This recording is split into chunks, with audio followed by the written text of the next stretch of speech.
Assalamualaikum warahmatullahi wabarakatuh. Good morning my student, how are you today? Miss doakan kalian dalam keadaan sehat dan dalam lindungan Allah Subhanahu wa taala. Oke, hari ini kita akan belajar math ya, Nak ya.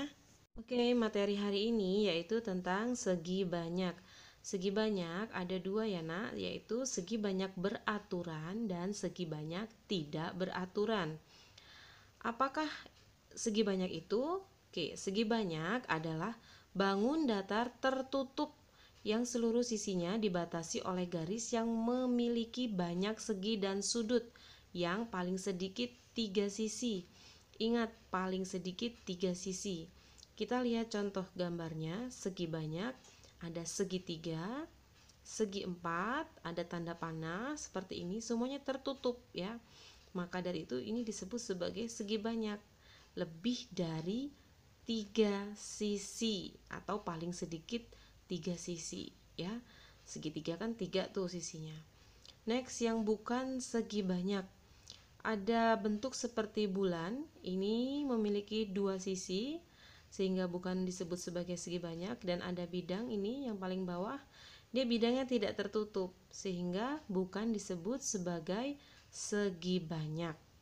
Oke, tahu bedanya ya antara segi banyak dan bukan segi banyak.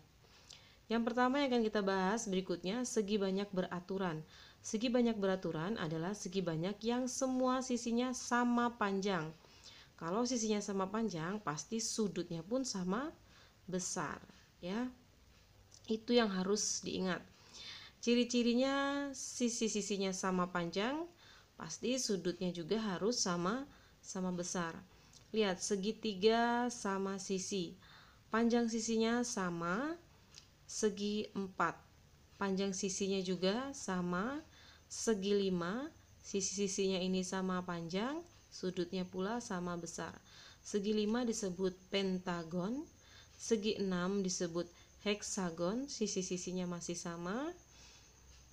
Oke, diperhatikan, walaupun dia bentuknya sisinya banyak, tapi itu sama panjang, jadi disebut sebagai segi banyak beraturan. Ada heptagon, oktagon, nonagon, dan dekagon. Selanjutnya, segi banyak tidak beraturan. Segi banyak tidak beraturan adalah segi banyak yang semua sisinya tidak sama panjang. Ingat, tidak sama panjang dan sudutnya tidak sama besar. Ciri-cirinya sudah pasti, sisi-sisinya tidak sama panjang, sudutnya pula tidak sama besar ya. Persegi panjang, ada sisi-sisi yang pendek juga ada sisi yang panjang, jadi sisi-sisinya tidak sama.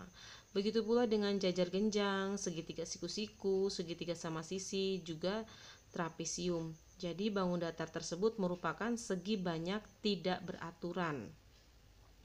Bagaimana? Apakah kalian sudah bisa membedakan antara segi banyak beraturan dan segi banyak tidak beraturan? Dan sekian pembelajaran hari ini, semoga dapat dipahami. Jangan lupa kerjakan tugasnya ya. Gambarlah 3 contoh segi banyak beraturan dan segi banyak tidak beraturan. Dalam sasi, wassalamualaikum warahmatullahi wabarakatuh.